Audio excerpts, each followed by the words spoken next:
Welcome to Deep Dive Daily. Good morning, Andy. Winless in the month of December.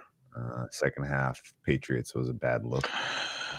Weird one though, because at Really halftime, bizarre game. I was absolutely counting my chickens on live overs, which the big ones didn't get there. It wasn't a bloodbath, but it should have been better. And I'd said, you know what's dead? Rushing attempts for Drake May. Oh yeah, four. He ended up 4. He had 6. Did he? He took 2 knees at the end. Oh, took kneels. Oh, I forgot those count. The counting your chickens just reminded me of the Dirty Johnny joke from Norm Macdonald, which now we'll have to watch after we're done with this work because it is one of the greatest pieces of television that exists. If you don't know what I'm talking about, look up Norm telling Conan the Dirty Johnny joke. It is out of this world good. Anyway, let's get into market injuries and power ratings. We've been giving power ratings some short shrift recently because we've been running out of time, and that's been my fault. I own it. So I'm going to do my damnedest to kind of clear some space, let you cook on market moves and injuries, and then we'll get into power ratings. Sound good? We will be brief because there have been moves, not a lot, 2 or 3 big ones. So real quick, Dallas, Detroit, up to 54, which is fun considering Amon-Ra St. Brown likely misses, in my opinion. They said probably week to week for him. So it's a big number, which is a lot of fun. Minnesota, Washington and Mariota up to -2. Getting a little ahead of myself on injuries too. Not cleared for contact yet. Jaden Daniels. I don't think he plays. They said they'll make a decision Friday. Kind of feels more unlikely than likely, but Washington out to -2 nonetheless. JJ McCarthy almost certainly starting. He's in the final process of clearing concussion protocol, and it's not like Max Brosmer was lighting the world on fire. So I think we'll probably go back to McCarthy. Yeah, I agree. McCarthy goes, and Mariota will be our Washington Commanders quarterback. But honestly, the probably best backup in the league. Maybe him or Winston.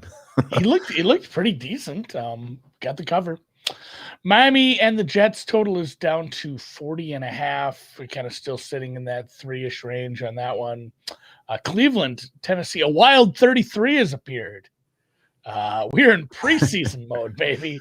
This total is hilariously low, and man, I just sat and tried to do a thought exercise of convincing myself to bet an over in this one, and I couldn't do it. I couldn't do it without some wild fuckery and whatnot.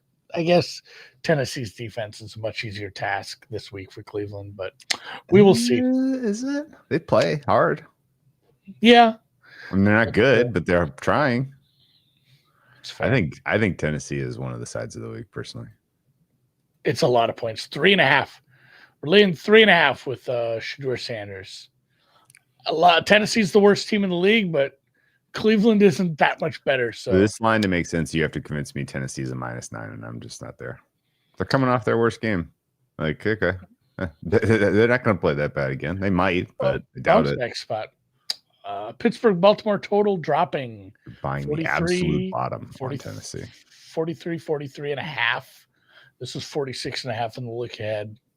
45 for an opener. We're down to 43 at some spots. Total side remains Baltimore -6. You know, bookmakers moved it to 5. There's somebody who hit the Steelers yesterday for whatever reason, and I get it. I mean, this is holding on to Baltimore Ravens priors long past expiration. I don't know. My fair right now, and I'm not 100% done with numbers, but my fair, and I don't think Pittsburgh and Baltimore are going to move a lot. 4.5. So yeah, you know what my prediction for that game is? Not going to bet it. Not going to bet it. Not going to. Seattle, Atlanta. Obviously, this is the big one. We talked about it last night. Big swing at Atlanta. Yeah. Atlanta money. This got knocked down to Seattle -7. Road favorite. Total down to 43.5. Somebody likes Kirk Cousins. It's just a lot of points to lay against an Atlanta team that probably isn't that far below an average squad. They're a negative, but they're not a negative in the sense of Tennessee or Cleveland or New Orleans is. Sure. Kind of get it. Seattle in a sleepy road spot here. It's a lot of points to lay. Drake London upgraded to day as well, which is a surprise. Day by day. So I honestly, I think both total and side were correlated there with the expectation that London may actually go, and that the Falcons' deep offense might be a little bit more lively. Not just lively, but like they're so dependent on Bijan Robinson, and the Seahawks run defense is just outstanding. Otherworldly. Yeah, I don't see how Atlanta's big gap points in this one unless London's on the field, and even then, it's going to be tough. Yeah, there's a big gap between the Seattle run defense and the next best one in my numbers right now. Big gap. They're absolutely stonewalling P. Indiana is where Indianapolis plays, and they will take on Jacksonville. It's not much movement. Steady around the 1.5. That's fine. Chicago, Green Bay. Yeah. Chicago, Green Bay. Green Bay support. 6.5. Total dropping slightly. Yeah, the Green Bay support has pushed this up to a solid 6.5. The Bears backers that were with me on Black Friday have sold their positions. Yeah.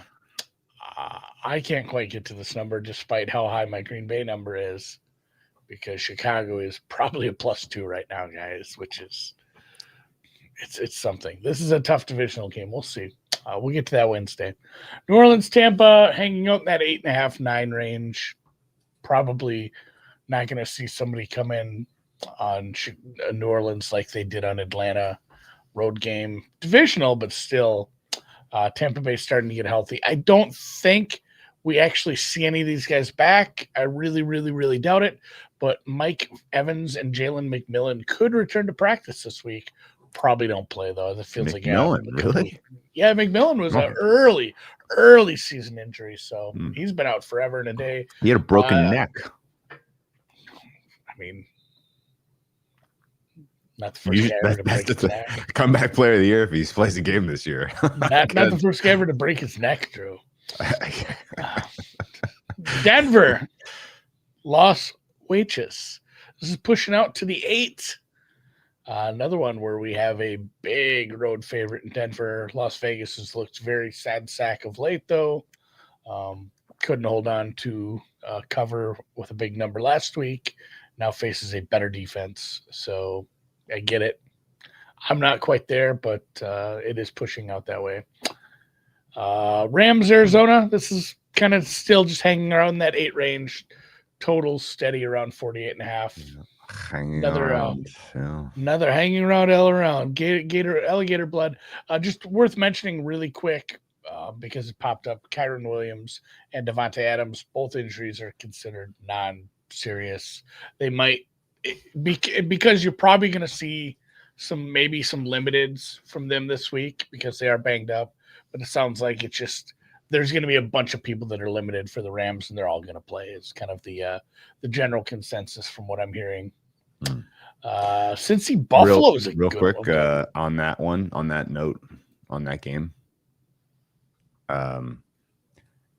Tampa Bay's defense got 24 quarterback pressures last week. The Arizona Cardinals are not pass protecting well, and Jacoby Brissett is holding on to the ball too long. This has, with the injuries to the wide receivers and running backs, like Trey McBride probably gets 20 targets in this game, and Arizona probably scores 7 points. An ADOT of this total 3. At 40. This total in the 48 ballpark, banana land, unless Rams get there by themselves, which isn't out of the realm of possibilities against a very, very banged up defense. Cincy Buffalo, this is out to 6 at some joints, which is kind of where I'm at. It's hard to adjust. Likely, maybe CT Higgins. He is not out of the protocol, though. We are on a Tuesday. We got to see if he's making any progress here, because yesterday it was still in the protocol. Trey Hendrickson, very much doubtful again for the Cincinnati Bengals. Mm-hmm. Yeah. Houston, KC. This is some Houston money pushing this down to the 3. Kansas City now a 3-point home favorite against a tough defense. Agree. Get it. Total hanging out of 42. And then Philly, LAC, Monday night. Total getting pushed down now below 41. Agree. I get it. And obviously the big area concern there outside of the Eagles, just general vibe and aura, is the hand surgery. It went well. He's going to be day to day.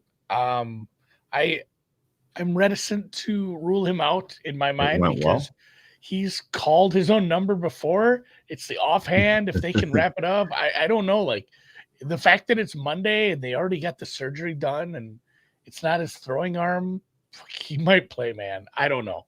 I'm not throwing my hat in the ring on a prediction there. I do have some Eagles news. Kevin Patullo's home was vandalized. Yeah, I saw that in New Jersey. Did you see the tweet? My favorite tweet of the day. I wish I could give this person credit. I don't have it up, but said Kevin Patullo apparently tried to call 911, but accidentally instead called an inside zone run. It made me very much laugh. It pleased me greatly. Yeah, there was a good one I saw where it might have been in the Discord. Somebody like the Vandals were running inside routes, so he didn't see him coming. Inside crossers. Hey, I'll say this, man. AJ Brown's a fucking monster, and he's gonna have a nice matchup against these Chargers cornerbacks, in my opinion. I agree with the under move, but this looks like a really nice buy spot on Philly, personally. And I kind of crack up. You really sold the hand surgery went well. Were you there, or we're just believing whatever Rosie, because like they're not going to tell you. That's what they say. Like, the hand surgery. Oh my god, we botched it. He's got six fingers. We sewed the hand on backwards. Yeah. It's like, it didn't go so great. I know. I mean, I'm Havenstein. Word on Havenstein. He's on the IR. Mm-hmm. Isn't it? I think so, that yes, I think he was IR'd. Higbee was IR'd, and who's the other guy? Lake was IR'd. And Havenstein's IR was like the 20th. So yeah, I mean, it's only been a couple weeks. I think best case he's type of thing. Yeah. He's a few weeks out yet. It's going to be quite a bit. Other quick injury news I'll run down fast. Tyrone Tracy last night hurt his hip and was ruled out. Gunnar Olszewski, I missed this. What play this happened on, but he got a concussion. What? What? Maybe it was that massive helmet-to-helmet hit. Darian Arnold, we mentioned this last night too, but for those who didn't catch it, he is done for the year. It's not addition by subtraction because it's not like they have great backups, but he wasn't great. Not playing this week, but a rib fracture for Juszczyk, which is non-trivial because he's a part of this offense. For the 49ers. They are on bye. They'll check on, we'll get more information on that after the bye, most likely. As I mentioned, Jaden Daniels not cleared for contact. We'll have to closely monitor his status during the week. Aaron Jones for the Vikings is day-to-day with the shoulder injury. That looked worse than it was, apparently. For the Browns, Conklin in the protocol off the weekend. Wyatt Teller as well will miss time. He's week to week. Not great for the young quarterback. Kyler's timeline seems muddy. I think they might just push that back into the offseason, because they could activate him soon, apparently, but it doesn't sound like they're planning to or going to. Adam Thielen was waived. He wants to play somewhere where he'll have a bigger role. He is going to retire at the end of the year. The shine is coming off Kwesi a little bit because that was a 5th-round pick. They traded for a, hey, we got to have somebody at wide receiver for this 4-13 season. Steelers, they just needed him for the Addison suspension. Fun fact: the Steelers allowed 249 rushing yards to the Bills, the most at home in 50 years. Oh, that's a bad one. Oh man. They were really giving up gobs in the second half. That was fun. Ben Barch was placed on IR. due to a foot sprain, likely a Liz Frank injury, ending his season. So not super great. That's another one where it's, they're on bye, but kind of monitor that or keep that in mind when they come off bye in 2 weeks for the Niners. And then one last one. Do you remember David Blah? Yeah.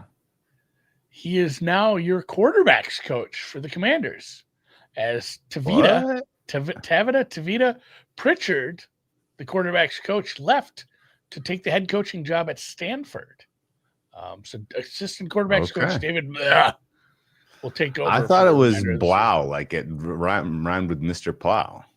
It is Mr. Blau. I pronounce it differently. Oh, okay. Okay. You go with the classic Finnish pronunciation. Blah. He wasn't very good as a quarterback. It is funny how like in the NFL, coaching hires start, after the Super Bowl. Sometimes long after the Super Bowl before we figure some of these guys out. College hires, like fuck it, we're doing it in season. Yeah. All like the 15 guys have been hired already. We did get a projected practice report for Dallas and Detroit. Dallas looks pretty healthy except for Guyton. I think Pickens is just resting. Pickens is resting. Yeah, I agree. All the rest of that looked like kid. They're being careful. Although I gotta ask you, is this an estimated or is this a real practice? Because this is a normal week. Like they shouldn't have had to estimate, right?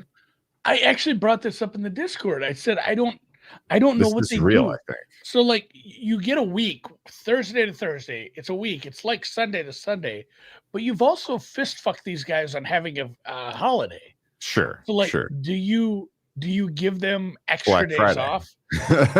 Do you give them extra days off? So there's no chance it's an estimated because we're on Monday. Yeah, you're in the building. You're working. You're working. Yeah, you're working. You have a short week, so I'm assuming this is not estimated. This is real. And the Lions running out of pass catchers. Raymond, Amon-Ra St. Brown, and Brock Wright, all DNPs that look likely to miss, in my opinion. So JMO better have a big game because he's the only guy running routes. I guess maybe we'll see some Tesla. But I love him. I have an autographed rookie card I pulled. This just makes me love I need him to not suck like he has. This makes me like the Cowboys more. Yeah. That's the only place that they were vulnerable, honestly. And now it doesn't look like you have the weapons to take advantage of it.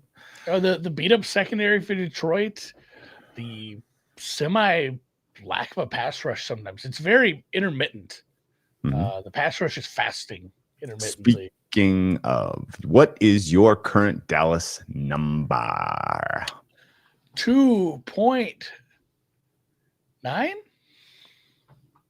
sounds low. Look, yeah, maybe a hair. So I've pulled my scrape. I've scraped my stats. I haven't done my hand adjusting yet. Sure. For some of these things, my run stop number is still terribly low, which I think is fair. Pass rush is good. My run stop number is 5. I don't think it's that bad. Overshawn and Quinn and Williams have completely flipped. So that's where and I kind of have my adjustment notes from last week. The Dallas defense, I've had to do some slight adjusting. I think. I don't know. I have a way of weighting recent performances higher. Sure. But I don't think it takes into account when you have situations like this where you get multiple players back and it's like in the eye test, it's like this defense is clearly better right now. Because the coverage, if I just look at my raw coverage numbers for this team, I mean it's horrific, but they've gotten people back and it's certainly better than that right now. And same thing with the run, stop. So this defense is starting to improve. The Pickens blow up, whatever you want to call it. That's a big part of this. So if I give Dak another little bump up here, which I don't think is unfair, I think we can get Dallas to a. He's at an 8.5 for me right now. Wow. Have you seen anything to refute that? They were in his face all day Thursday, and he was electric with decision making and ball placement. It was spectacular. He is playing as well as anyone in the NFL right now. If I add my adjustments from last weekend to my Dallas numbers, I can get them to a 4, which I think is fair. Okay, I'm at 3.3. So I wasn't actually really that far off your 2.9. But they're my 6th power rated team right now. Defense is 15th. Offense is 4th. Detroit, on the other hand, is down at a 0.84 for me right now. Defense 17th. Offense 10th. The offense is hurting because, number one, Goff is playing sub 7 right now. Are you saying your Detroit number is what? 0.84. So basically a 1. They're a +1. So your Kelly staking on this is reverse mortgage. I think I have it as a game as a pick, and it's a 3, so it's not that big of a big deal. No, I bet it as a. How would you add it? I have this as a Detroit +1.1. I was going to say you should have Dallas favored if those are your numbers. I'm sorry. I have Detroit favored by 1.1. What's your home field? 4? No, that's not that spectacular. All right, I have this home field at about 2 points. I mean, you're like 2 points off. You're 1.3. I guess you're 1.3. Yeah, it's not that far. 1.5-ish. Okay. My Dallas offensive number is a +4.5. My Dallas defensive number is a -1.2. My Detroit offensive number is a +2.1. My Detroit defensive number is a -1.3. So you synthesize all that, you give them a little home field, and I end up at Detroit favored by just over a point, which means Dallas is a bet for me. But I mean, it's notable where these two teams stand compared to preseason ratings. It's basically flipped. I think Dallas has Detroit that low. Dallas has scope to win out, in my opinion, and get the 3 seed at 11-5-1. I still have Detroit well up there. Like they're still a 4. I don't know what I'm going to do with the offensive number. I haven't made adjustments for ARSB yet, and I haven't made adjustments to secondary as much as I should. So they probably do drop a little, but they're still a home team. I'd make this Detroit -1.5 or so. I'm still going to bet Dallas. I'm with you there. I just am not as convicted, nor do I have as low of a Detroit number. And then a real quick question: did either of you get to see Oasis live 25? No, Oasis sucks. Pulp. I'm a Pulp guy. Jarvis Cocker clears both of those twats. You can say that because it's British. That's okay over there. Wow. Now, Oasis is fine. I just like Pulp better. Okay. Honestly, I like Blur better. My number one offense is Green Bay.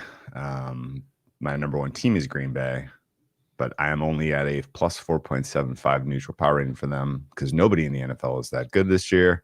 Number 2 team for me is Kansas City. Number 3 is Seattle.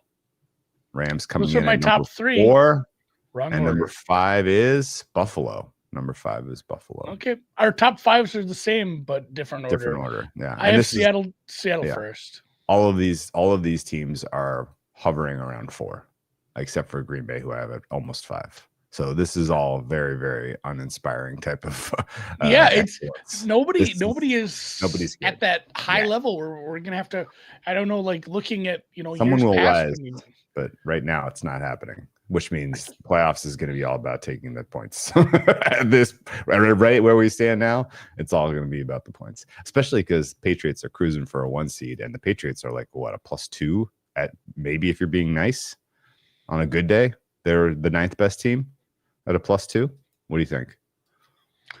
I'm looking at last year for how high. Like I had Detroit in week 13 as a 7.15. Oh yeah, okay, convicted. I was convicted that we had good teams last year and not at all this year. It is just weird.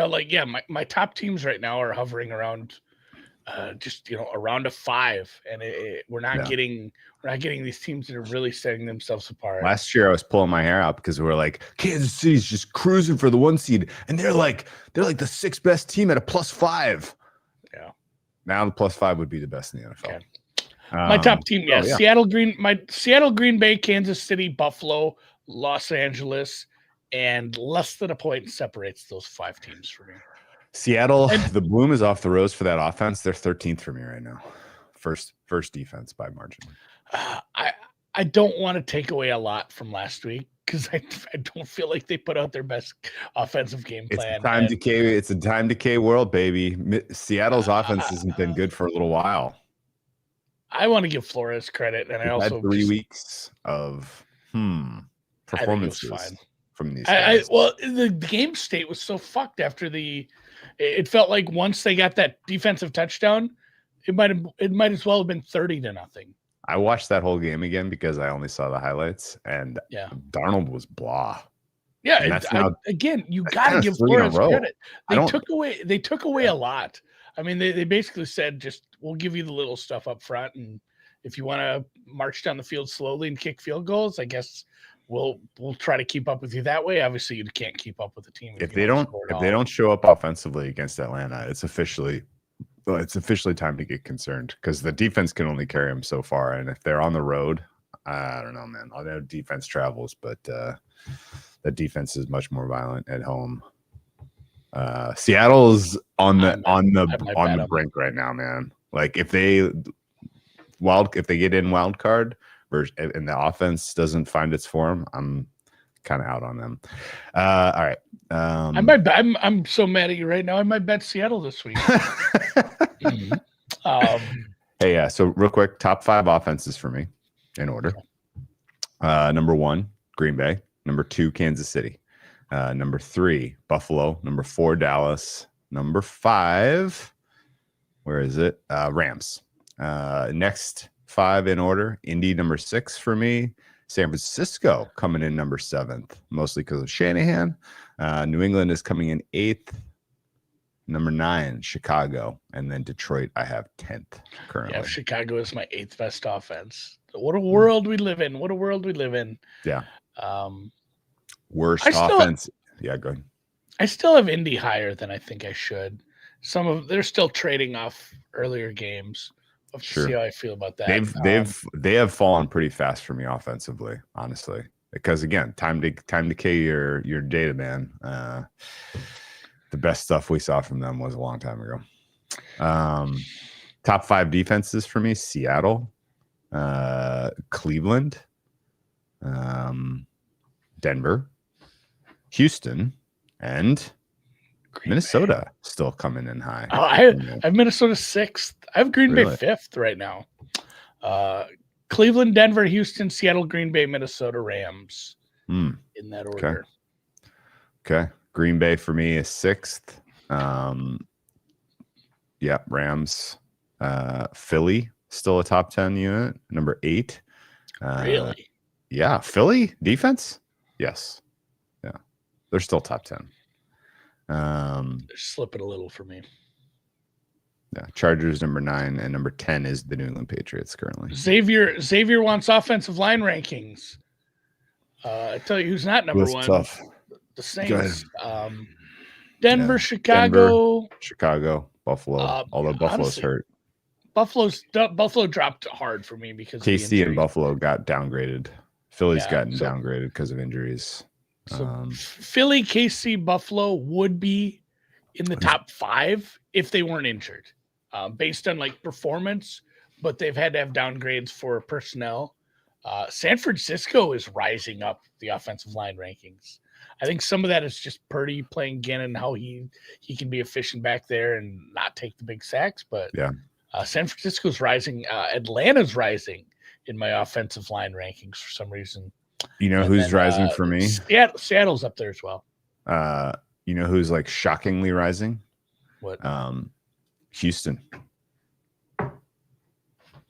That unit's playing a lot better. Some dude named Jake Andrews. I had to scroll down. Yeah, they're not where they started the season. It's still bottom half of the league, but you're right. It's It's getting closer to neutral. Their center, Jake Andrews, who I was like, man, really, this is the plan at the start of the year. He was a terrible rookie for the Patriots 2 years ago. Got hurt, and then you missed an entire season. He's playing like an All-Pro somehow, and it's like, whoa, okay. Same with Ingram. Ed Ingram, remember that guy that got discarded by the Vikings? He's playing well now. Like the interior of that offensive line all of a sudden is playing very, very, very functionally, which is kind of elevating everybody. Trent Brown is playing well. I don't know how this is happening. But anyway. I started the season as a 1.25 for my Houston offensive line ranking. And they're up to a 3.8. So okay. I'm at a 5 for them off. right now. Yeah, I'm at a 5 for them right now, and they're gonna the matchup this week of that interior offensive line against Chris Jones is going to be pretty important for the whole matchup. Honestly, Houston wins if they win that matchup, I think. Anyway, let's wrap. I got a boogie, and enjoy your Tuesday. We'll be back tomorrow for a full show of previews of week 14. Even if it won't be quite long. 4 teams on bye this week. Late bye. I think that might be it. A couple of good ones though, right? Yeah. Presumptive 1 seeds, the Niners and the Patriots are on bye. The Niners. Get the